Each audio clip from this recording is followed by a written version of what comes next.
Hello, I am Brad Ellis, and I have finished Sekiro, Shadows Die Twice. Hello, I'm Ben Moore, and I have finished Sekiro, Shadows Die Twice. Hello, I'm Michael Huber, and I have finished Sekiro, Shadows Die Twice. Spoiler mode, get your keys, gentlemen. Spoiler mode, activate. Spoiler mode, final warning, spoiler mode, activated. Hey everybody, welcome to Spoiler Mode of Sekiro, Shadows Die Twice. I am Brad Ellis. I am joined by the lovely Ben Moore and jovial Michael Huber. Feeling good today, fellas.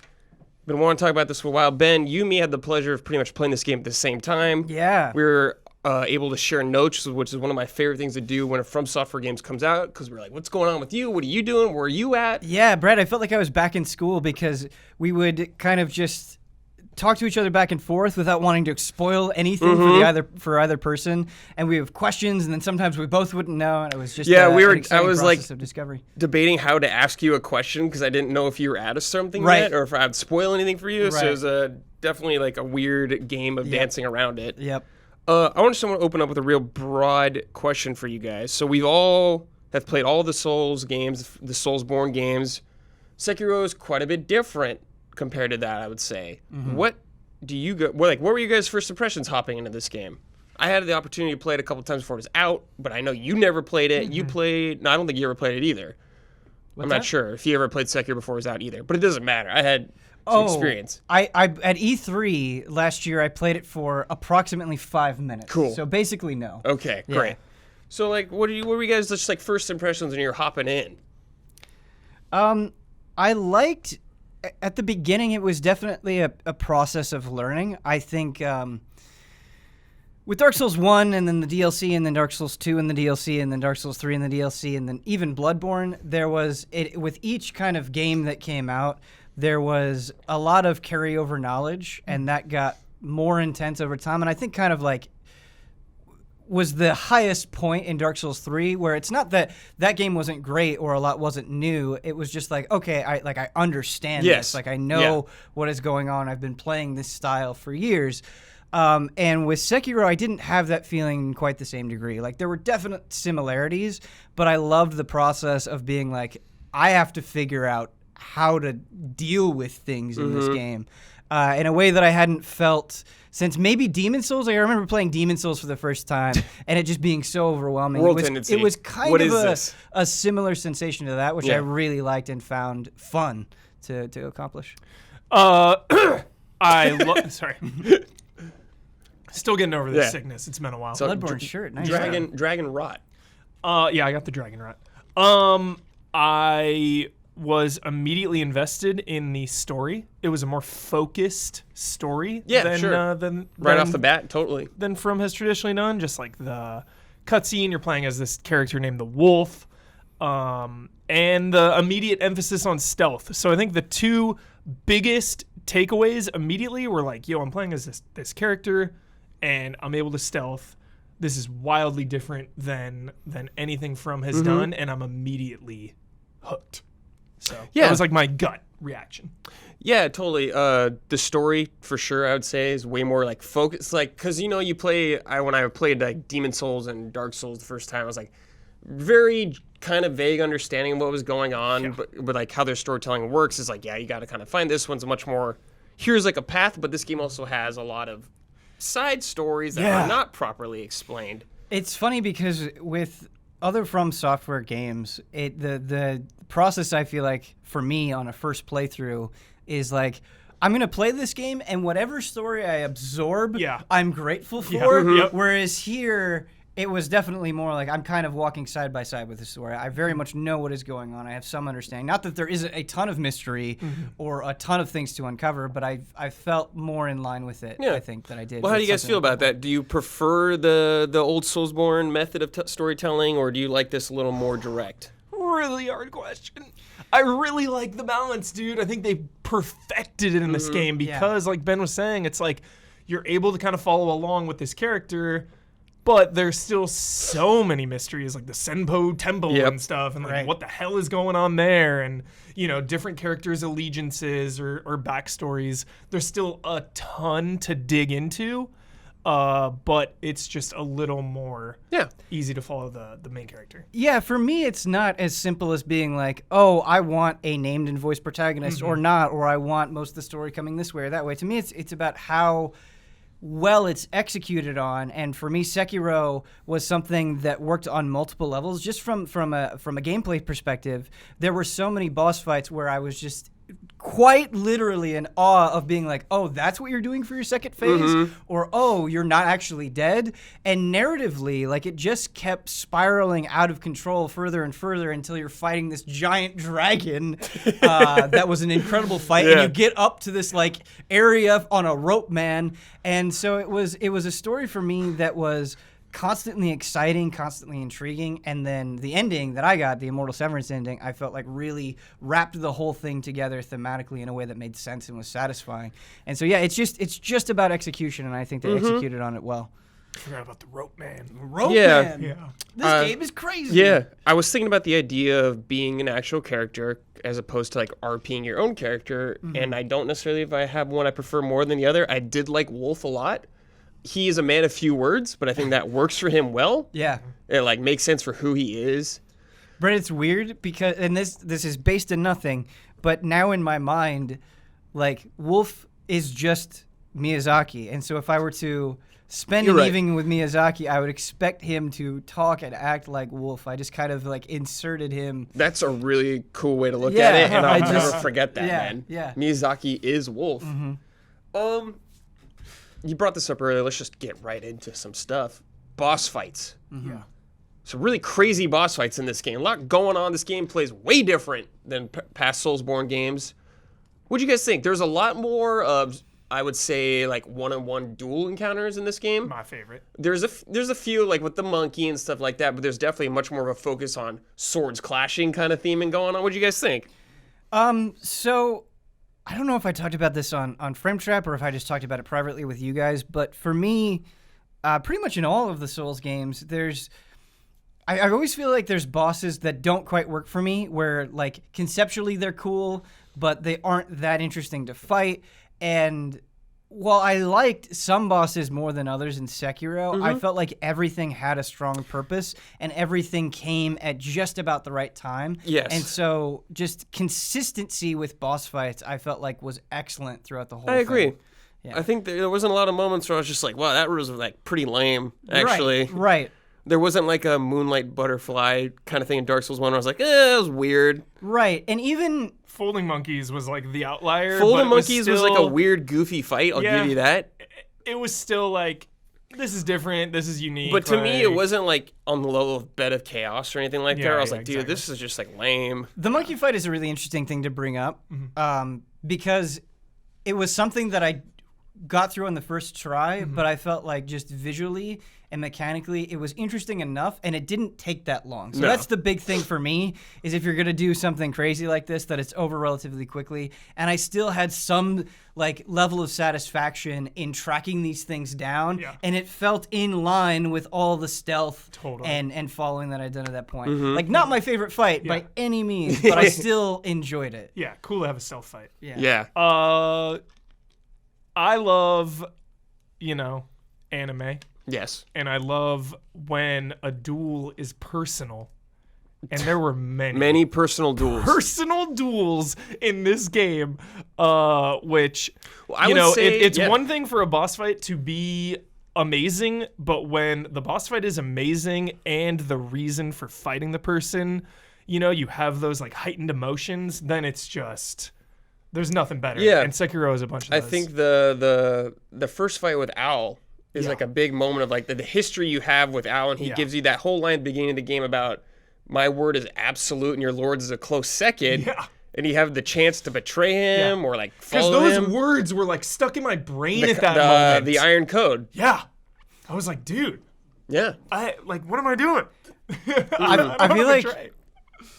if we were talking about like another game, let's say, that either had the Genichiro fight or Yeah. the Owl fight or the Ishin fight at the end or the ape fight, like if it just had one of those, I think it would be freaking out. But it's kind of incredible how high those moments are, and this game has all of them. Yeah. Like, And Lady Butterfly.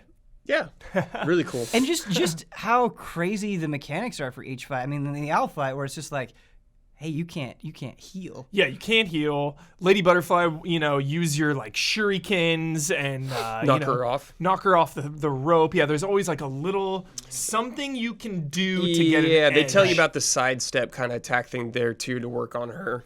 And what I like about the Shinobi tools, and it was really frustrating kind of right after the game came out to see people be like, oh, they're worthless. And it's like, No, they're not worthless. They're really useful, but they're not so useful that they completely trivialize the fight. And that's why I think I loved them so much and really got attached to the design. It's just like a little boost. It doesn't solve it for you. Totally. Yeah. And I think that is way more interesting. Yeah, because like Bloodborne, I'm using my Kirk hammer.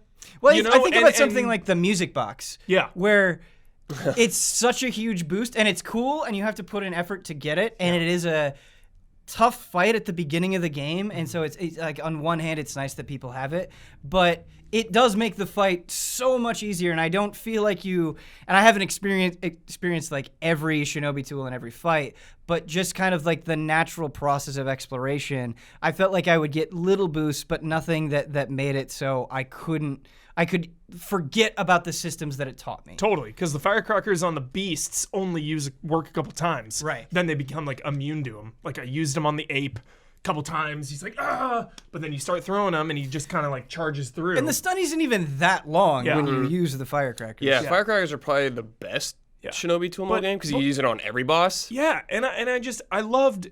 But it's not like a huge unless you have like the cheese figured out and like all the items you use. You could cheese a few bosses in this game, but it's like how many people are gonna do that their first time unless they look something up?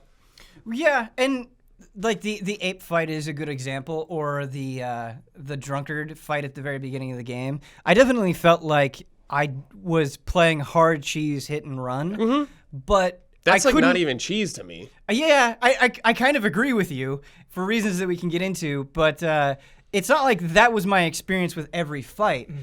There were some fights where I felt like I had to be really aggressive, or sometimes where I felt like I had to rely on my Shinobi tools a little bit more. Totally. And I think that is the most important thing, and why I talk about that consistency of boss fights is every fight felt like it had its place and was testing me in a slightly different way. Yeah, Yeah. just really want to drive home that the tools, like using all of them, because like I used all of them throughout this entire playthrough, and that's something I'd never done in any of the Souls games. In Demon Souls, I used my winged spear, And your shield the whole my time. shield and my axe in Dark Souls, and my Kirk hammer in Bloodborne, because you invest in those weapons, and the resources are so rare. Whereas this, it kind of just like, I felt like I always had a lot of tools that were evenly like leveled up. I didn't have like, oh, this one, my axe is all the way up and everything else is like down here. It was like all my tools were like evenly leveled. And I was It's able kind of hard kinda to like pick and pump choose. into one tool all the way. Yeah, and I really, really appreciate being able to use different tactics Yeah. at all times on the fly. Go ahead. Another thing with the boss fights is if we just kind of accept that a huge joy in Sekiro is the feeling of overcoming something. I feel like this game pushes that to an even greater extreme, and the other Souls games have this as well, but I felt like it was even more emphasized here, where there would be times, and the ape comes to mind, where I finished it and I just felt like this huge sigh of relief, and then it gets up and it appears to be more menacing than ever. Yeah. And then you get through that and you're like, okay, that was crazy. And then you go and it's like, oh, I have to fight multiple of them. And so so many fights throughout the game give you that same sensation, kind of that brief like, I did it. And then, oh no, this is way worse than I ever could have imagined. And so I feel like it just pushes you to the absolute brink. And that's what I respect it so much for.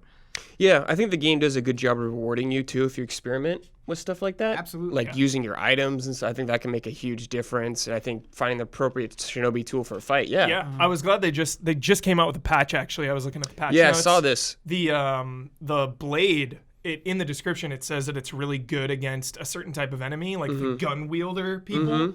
And I used it against them, and it was The poison one? Yeah, and it was Yeah. okay. I guess they patched it, and it's like even more effective now against them. Yeah. Which is cool. It worked really well against the like weird fish blue people in the Fountain Palace. I think I just like slipped my mind, but like Fountainhead Palace, yeah, like super effective against them. Something I wanted to get your opinion on. Was the axe? I really We will liked talk the about it. implementation of the shinobi tools Mm-hmm. and felt rewarded for using them. I actually felt that far less with the combat arts, where like some combat arts I would get and I would be like, okay, I immediately see the purpose for this, it's immediately useful, and others where it's like, this feels either so situational that it's not worth it, or like just didn't seem that good at all. And I didn't find myself kind of as drawn to the combat arts as I did the shinobi tools, and that disappointed me. I agree. I went all for the passives. I was not messing around. I was like, this is boring, but I'm going for like max health, Yeah. max posture, all that.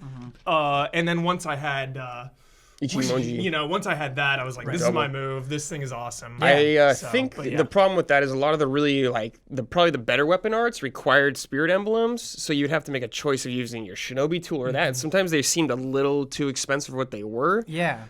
Luckily they just patched that also, so they made it. I haven't tested it, but apparently that was a patch note. But yeah, I agree. Cool. I definitely use weapon arts less compared to my shinobi Gotcha. tools. This game has everything.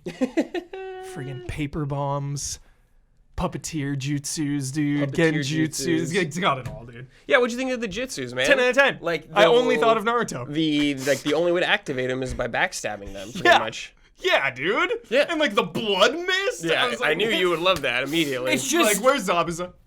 it's just satisfying on a visual level, Yeah. man, where you turn around, you hit them, the blood spurts out, the smoke.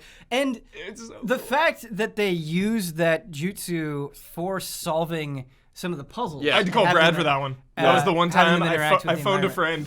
The snake. Yeah. So I was the like, snake- Brad, I need you. I'm a little stuck here. The snake was one of my favorite parts of the game because I was like, I tried all of these different things and I was like, what is it? What is it? What is it? And then I had that eureka moment of like, wait a minute, let me try this. And then it worked and it was so exciting.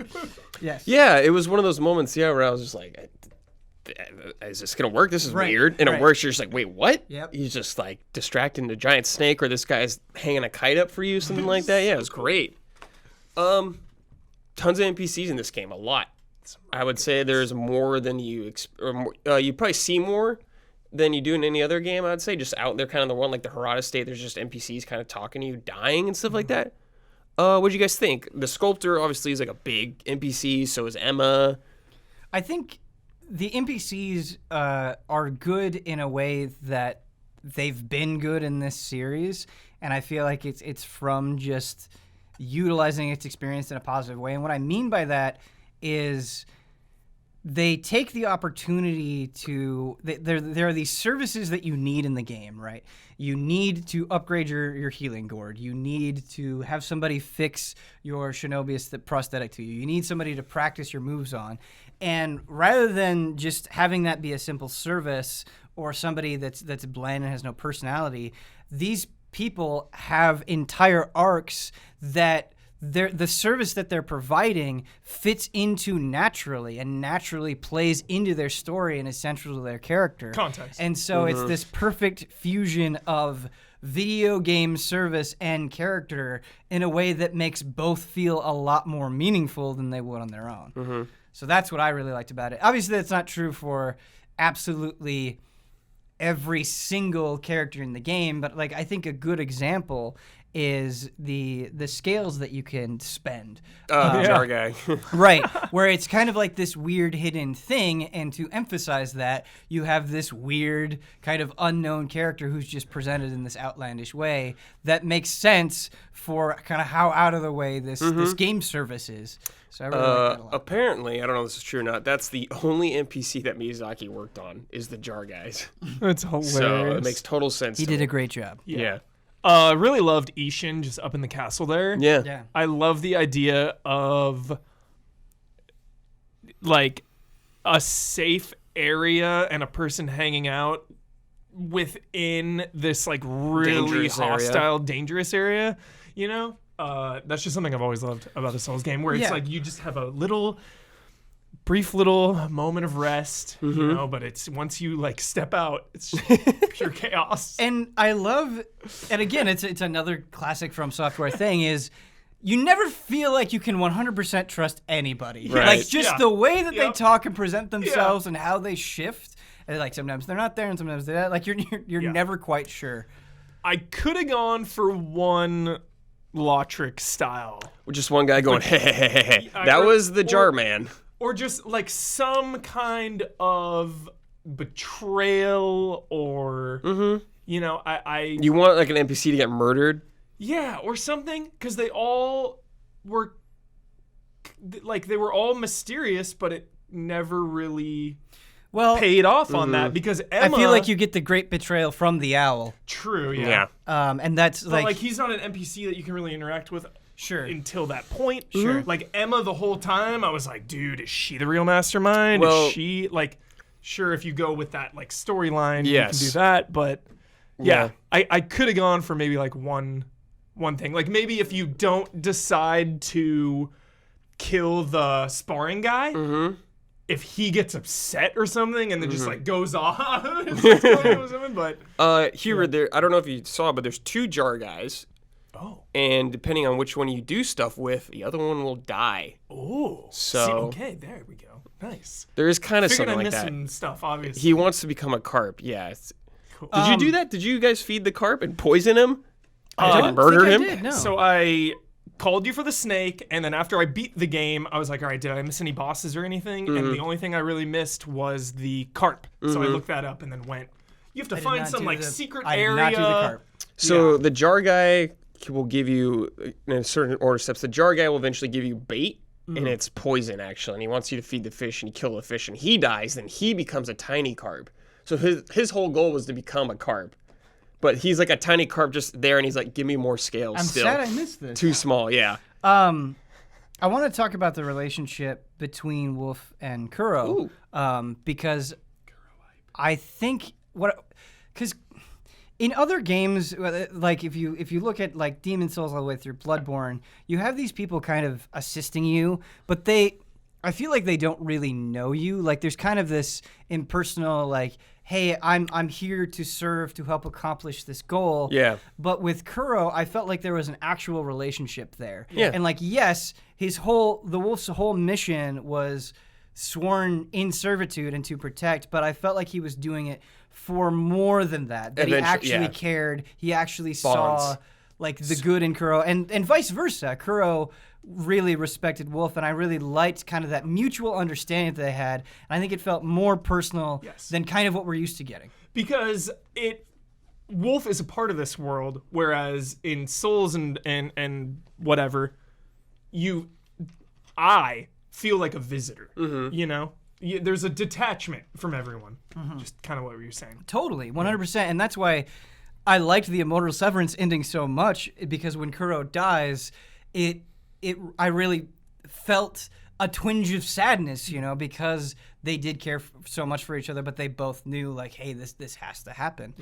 And then when he becomes the carving guy, Sculptor. yeah, the sculptor, you're like, wait, like what was the sculptor's life? Did he go No. through the same sort of sadness and just So, that cyclical nature? I of have it? background on the sculptor, if you guys want me to get into I him. do. Let's do it. Yeah. That's So- the ending I got to. He, where's his info?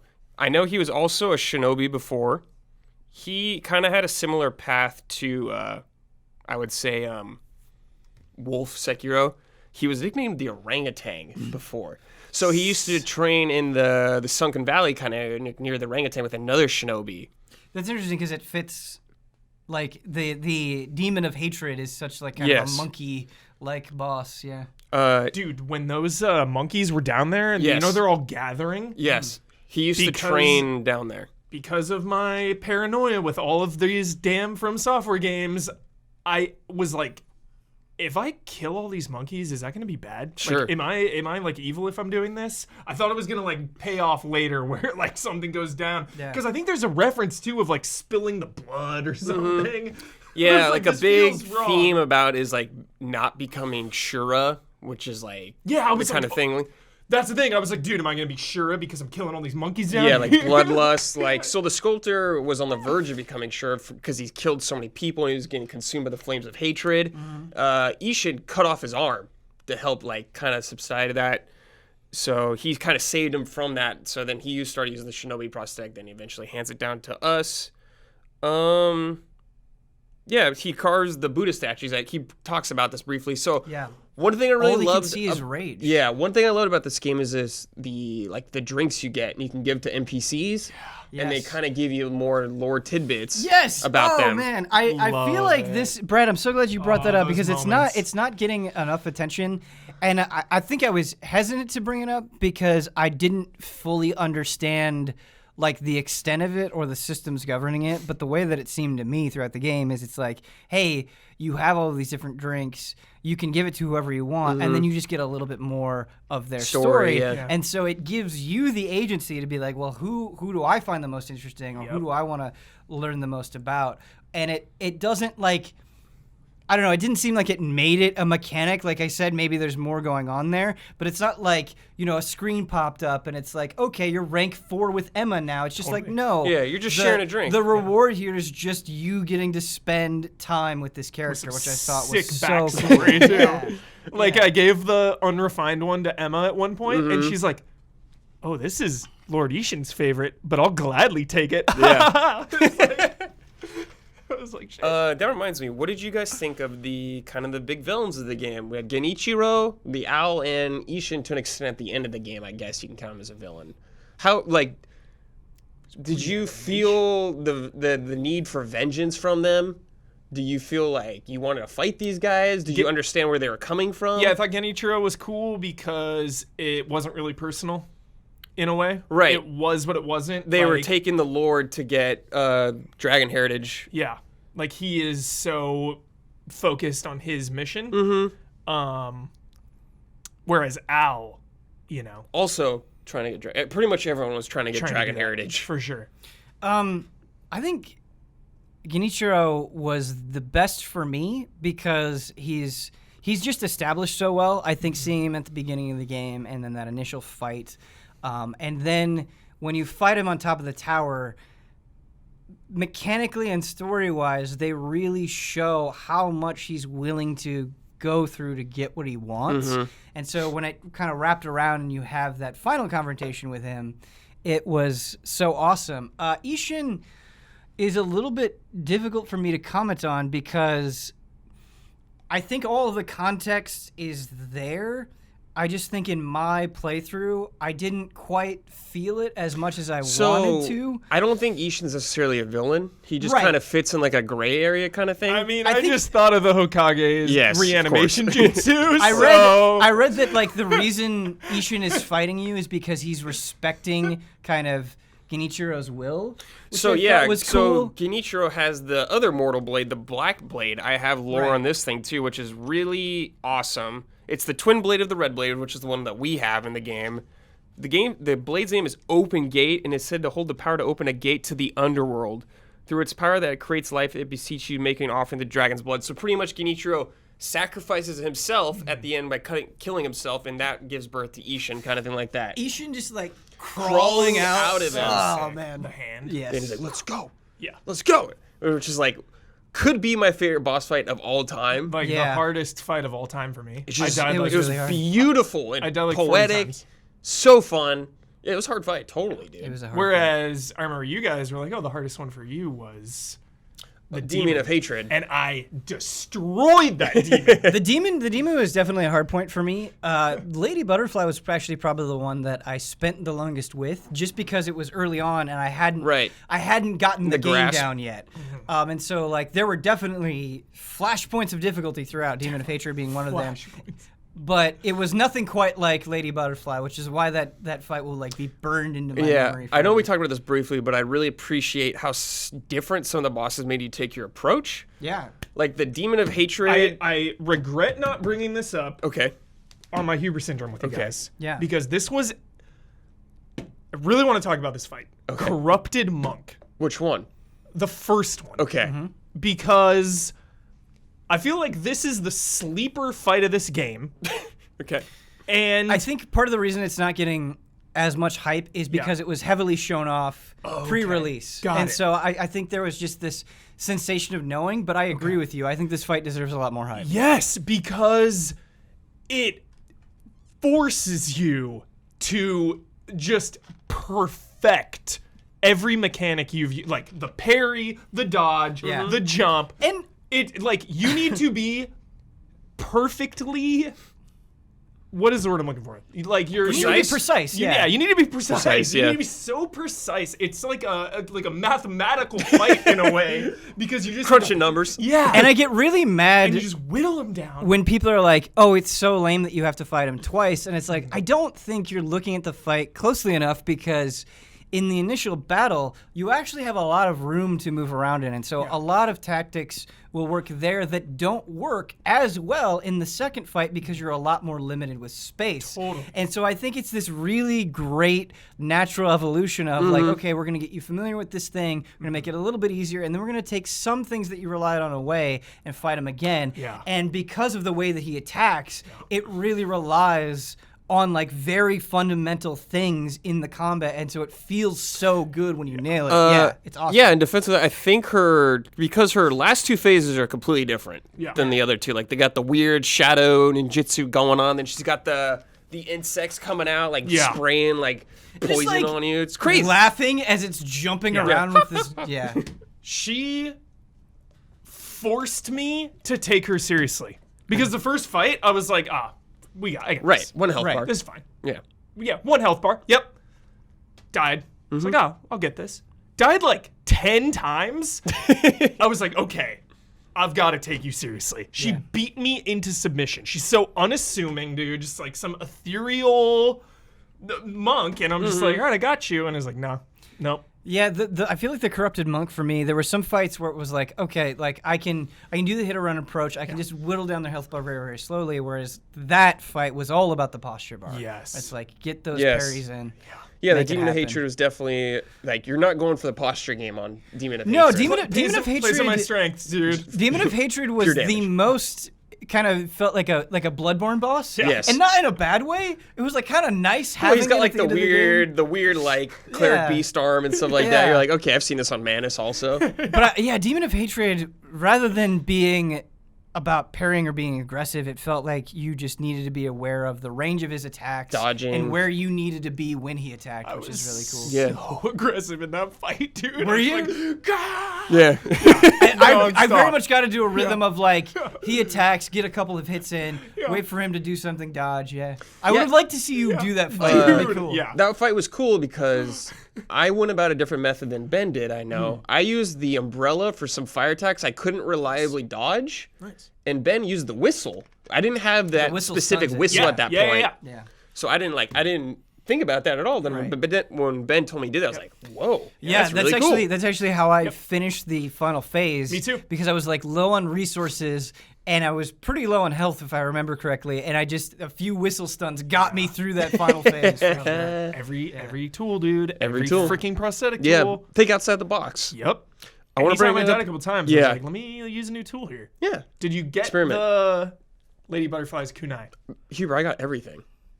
I did it all. I don't know. Because you have to if I like did. you have to buy a thing Part from a the vendor. vendor, Yeah. I got It's cool. some new stuff. I'd have to look at my menu and see what I have specifically. I don't think I got the kunai, but I'm not. Did the you kunai, but I'm max not sure. The axe. I didn't max the lazulite axe. axe. I maxed the poison blades is what I maxed. Nice. Yeah.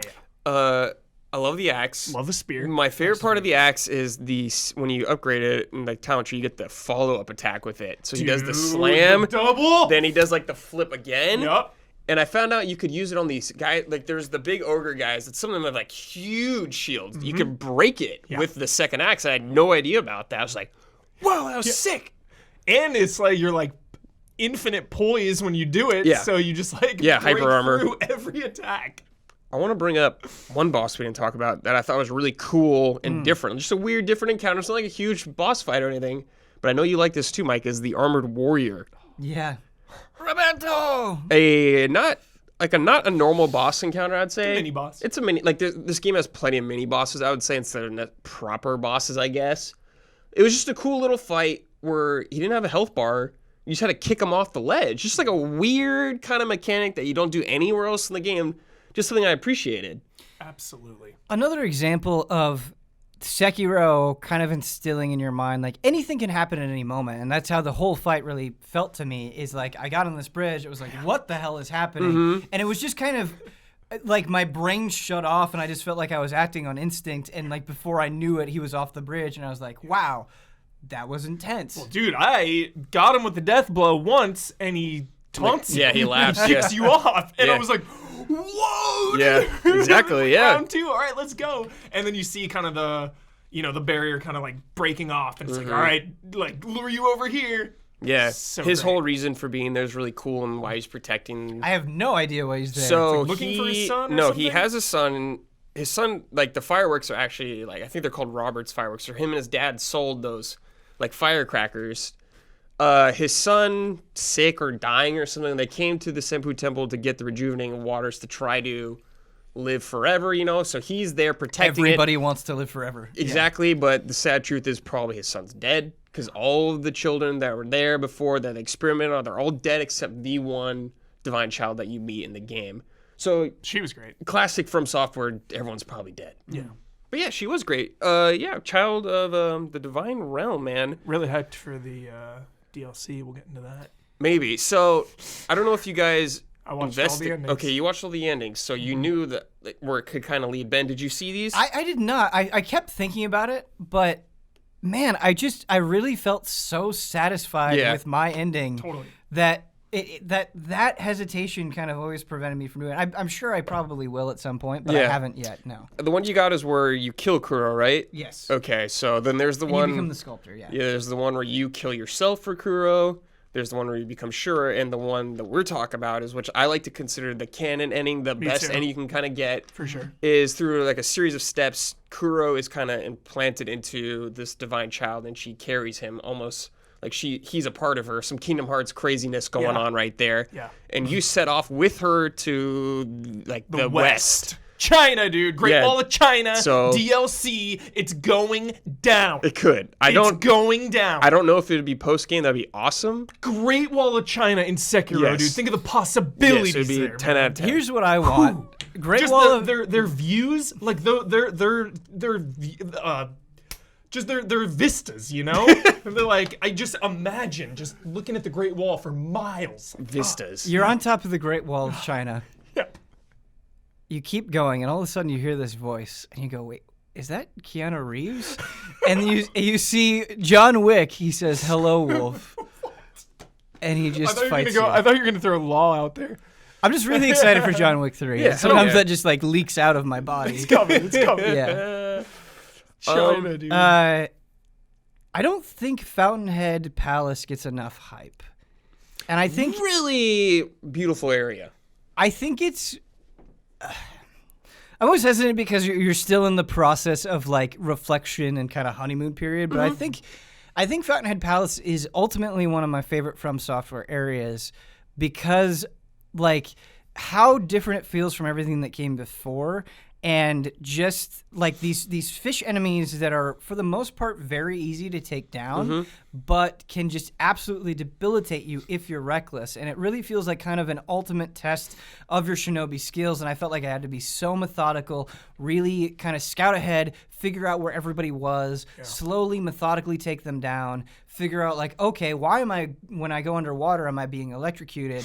Oh, okay, there's also a rampaging spirit bull that I need to keep Yeah. out for. Like just so many elements that you kind of need to methodically like dissect and overcome. And it just ended up being an area Yeah. that I felt like was awesome. I'm glad you touched on this. I wanted to ask you guys what your kind of standout areas were for you throughout the game. I always set myself up for disappointment Okay. with From Software games. I always do this. Every single game from them I've played, I always imagine the end zone to be more than it is. Okay. Like, what do you mean?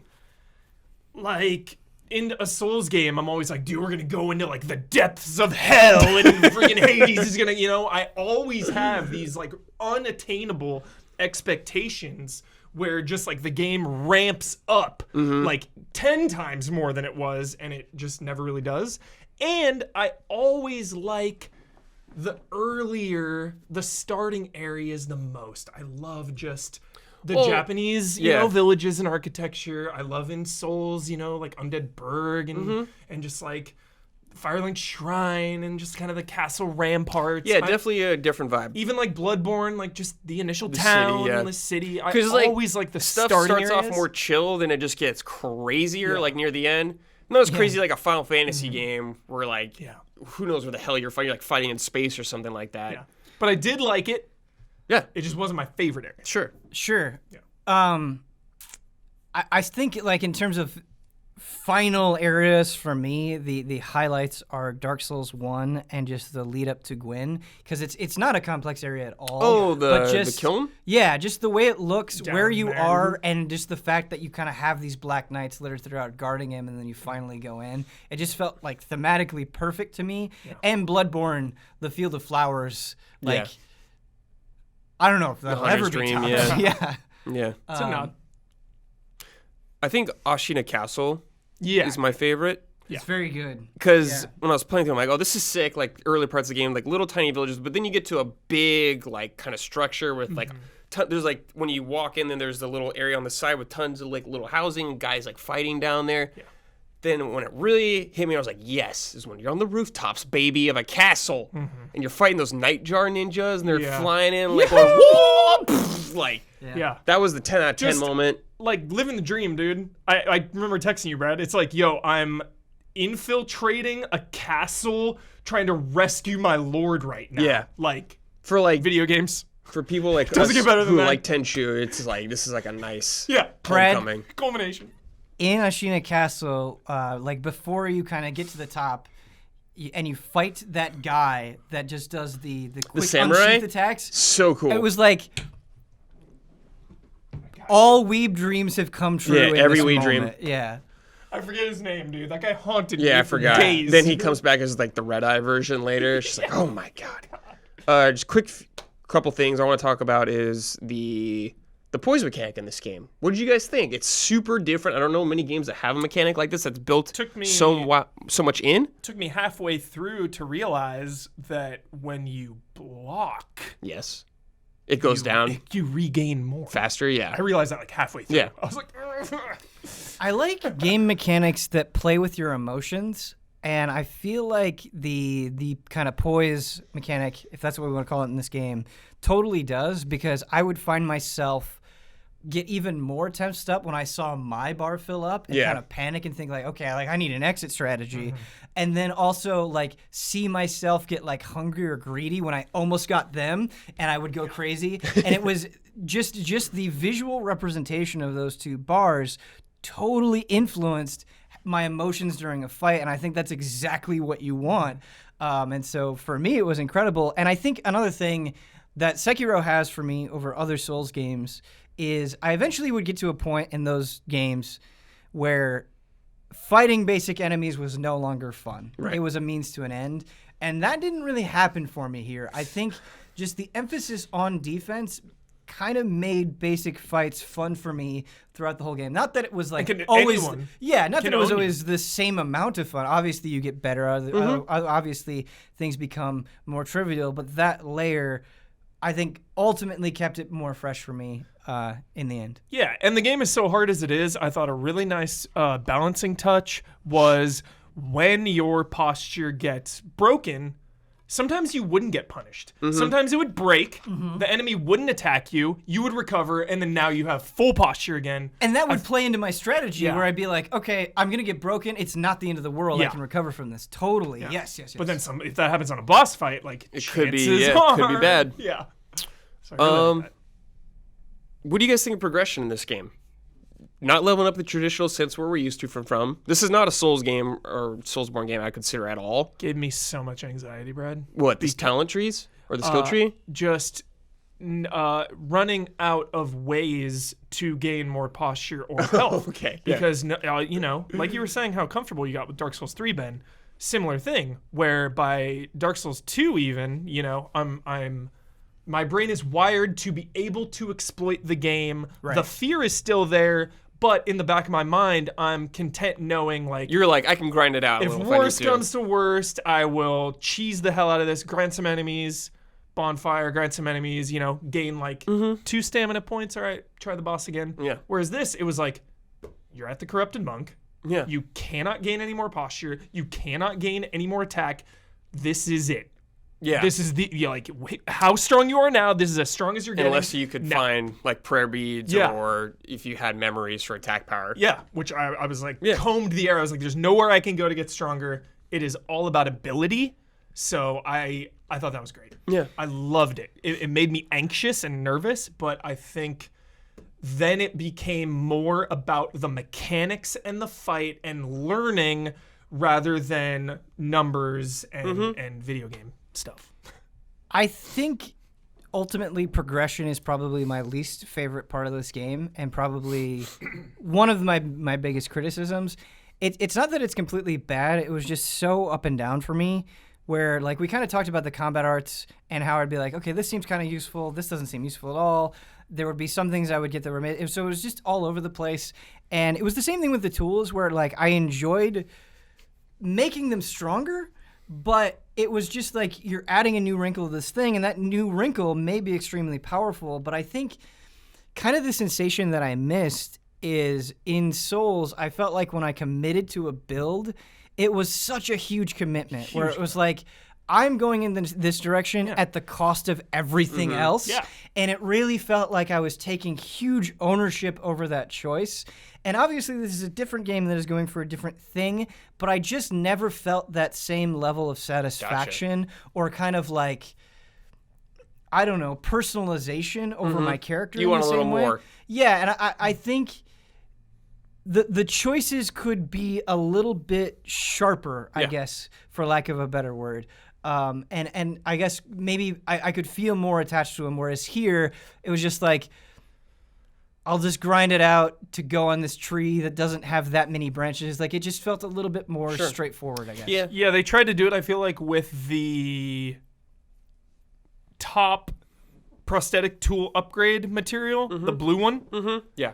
There's such a finite amount. You can only get like 6 a playthrough or something. Yeah, so it's like, okay, I guess I can really only max out one. Obviously, it's gonna be the X. Yeah. But yeah, I kind of see that, Ben. Yeah, in but terms of like the skill tree, I guess, is what you're really focusing on. Yeah, I think the implementation of the skill tree, I feel like it's heart's in the right place because it's tough because there's so much you have to acknowledge with Sekiro where I feel like this isn't a game about having your own build, but it does have you make a bunch of different choices. And so it's like kind of feeling like it's going in two directions where it wants you to rely very heavily, I think even more heavily, on a very common set of skills that everybody has access to. And then it's like, okay, you have these other ways that you can progress that add wrinkles to it. I guess what I'm ultimately saying is I think those wrinkles could have been more interesting and consequential than they were. Yeah. I liked that a couple of them were hidden. Yeah. That's amazing. Yeah. Maybe if they had more that were hidden, like you only started with one and you had to like choose between them or something. Yeah, that'd be cool. Yeah. What do you guys? So if they do a sequel for this game, China, Great Wall. you want okay. Like what else would you want? What we talked Ben kind of brought this up. Would you want another weapon? Maybe I think that'd be fair to maybe get 1 or 2 more like main weapons. Brett, it's so hard because it's so hard to fully elaborate this point because on one hand, I loved that you only had one weapon. Right. Like I actually don't think it's a weakness of the game. But I am with you in the sense of making your customization choices feel like more of a commitment. Yeah. Like you're like you could you have your prosthetic arm. I felt like the best ability in the prosthetic arm is like the final one, but it's like you have to kind of commit to that one, which is the one you could put like the flame on your sword, which is really cool. But and like the rest are just kind of improving like small things like combo attacks, which are really nice. But I'm kind of with you in the sense that like it made you like feel even more distinct. Like you're really focusing on this point. It feels way more distinct. Yeah. Yeah. Just because these games were back to back with each other, they're very associated in my mind. But I think of like Devil May Cry 5, and I think something that Devil May Cry 5 does really well with Nero's arms is he can only equip so many, and if he uses them incorrectly or does a super powerful thing with them, they get consumed. And here I feel like kind of the ammo system The Spirit Emblems? Yeah, the Spirit Emblems for the Shinobi tools. And I know like other people were running out of Spirit Emblems a lot. Oh. I just wasn't. Yeah, I like, wasn't either. It was never a problem for me. And I think maybe that could use some fine tuning Sure. where I don't know, maybe you less. increase the strength, but if you misuse it, you lose it or something, like just something that Yeah. maybe makes it feel a little bit more fragile, or Yeah. there's a greater trade-off there. I like that. Like the axe, though, like I could only use that like less than 10 times on a fight before I was out. Yeah. So like Right. for boss fights, I felt pretty. No, I appreciate the finite. sense that you can't spam your Right, Shinobi arm. and you Yeah. can't spam it. Yeah. I really appreciate that. But like, what if instead of being like, okay, if you find all of these Shinobi tools, you can use them. You can only equip a couple at a time. But what if it's like, okay, you have to make a choice, or you get to a point where you can use them for a while, and it's like, okay, Your you, arm's you can busted. you can make a only- choice. You can like use all of them and they'll be like this good, or you can like sacrifice some of them and not have those skills anymore, but you power up the other one substantially. Just spitballing. Yeah, here, for sure. But something like that. So a little more customization. Yeah. I think they could have just made the Spirit Emblem something that recharges anytime you rest. I don't necessarily know if you needed to buy them or collect them to have it in a stock. I think it would have been fine if it just refreshed. It kind of reminded me of like blood vials. Like blood vials don't bother me, but I know a lot of people are like, "Oh, I gotta farm for blood vials," kind of thing like that. But it's like it probably would have been fine if you didn't need to buy Spirit Emblems. They just recharged automatically. You had a set charge. Sure. I just know that Senpo Temple, Littered.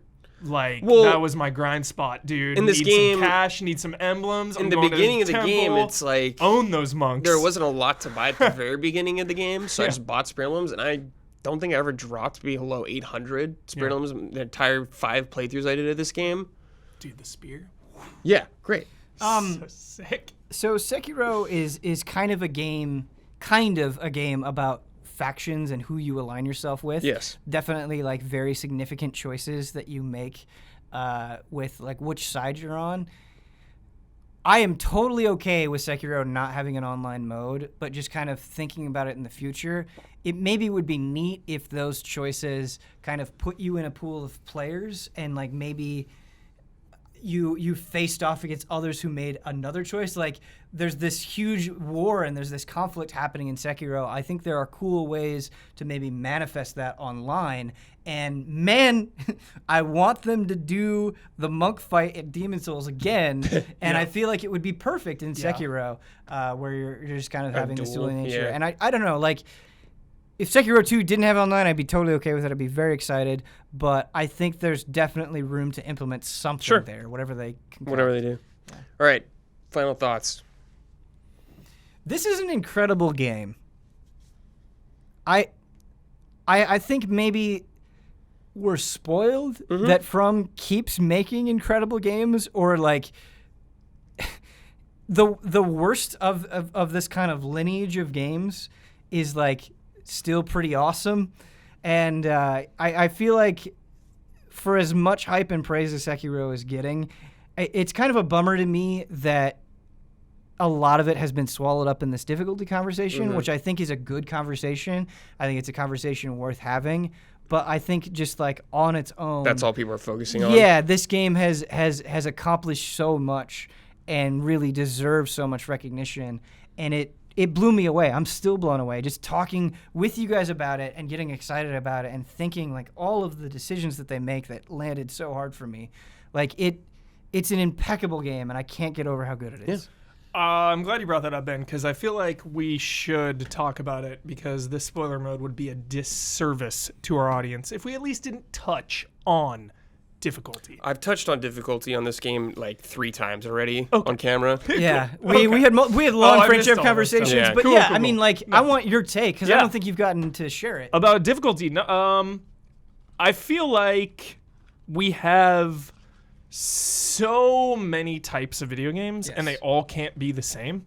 You know, like there are easy games, there are normal, medium games, there are hard games, and this is definitely one of the hardest video games I've ever played. Right. But because of that, it makes it more meaningful. Like every boss fight I beat, you get that feeling in your stomach. You get that adrenaline rush, you know, and that to me is something that I cherish because I finish so many games every year, you know. I plow through game after game after game, and a lot of those games I can sleepwalk through. And I'm not saying I'm good at video games or anything, but a lot of games just don't push back, and it's just going through the motions. Like, I enjoy that. I enjoy sometimes, you know, Assassin's Creed, just being able to just cruising, everyone just cruising. That's fine. That's great.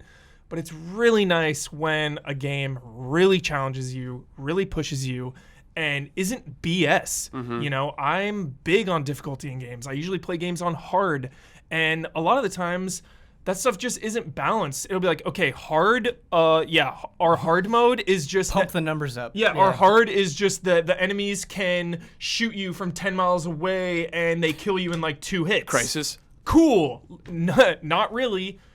Sekiro is perfectly balanced. It rewards skillful play, careful play, cautious play, aggressive play. It rewards you for just taking the time, taking a breath, and committing. So I think it's perfect. Yeah. Ultimately, I think it's perfect. Ultimately, I think it's perfect. Definitely Hardest boss fight of all time, though. The final boss. Definitely one of my favorite From Software games at this moment in time. Like top 3, probably for sure. I love this game. I had a blast playing it. I'm glad you guys did too. It's always nice when you enjoy a game and people around you love it. As terms of like difficulty, I'm all for these games having accessibility. I want as many people to play these games as possible. It is nice that it's on PC and people can mod it. Yes, absolutely. Awesome. Go ahead. So like, I'm fine with From Software experimenting in the future. Yeah. But as it is right now, I just had a grand old time. Yeah. And I think that's it, fellas. Unless you got any like one last thing to say. No, I mean it's tempting to jump into the difficulty conversation, but it's really a multifaceted conversation. Yes. And I think there are different conversations that kind of mistakenly get lumped into one. Yeah. And I did talk about it kind of at length at Frame Trap, and so I think like my thoughts are better expressed there ultimately over the course of 2 Frame Traps. There's a lot to watch, but check out that it's Frame a Trap. Conversation that deserves a lot of time. Yeah. Yeah. Yeah, Brad, just loved the Naruto vibes left and right. Yeah, so many. The puppeteer. Does everything have Naruto vibes? Has someone modded Naruto in this game yet? Get on that modding community if you haven't yet. I'm sure you probably have. Gosh, because there's the puppeteer jutsu, right? Which Kankuro. You know, I think of that. The paper bombs was the moment where I was like, all right, Naruto DLC, let's go. Like, just screw it. From Software makes a Naruto game. I'd be so down. I'd be so down. Yeah. Cool. So. I think that's going to do it for us. Thanks for watching, everybody. I hope you enjoyed the spoiler mode of Sekiro Shadows Die Twice. I had a great time. Hope you guys did too. Yeah, thank you, Brad. And we'll see you guys in the next spoiler mode. Goodbye.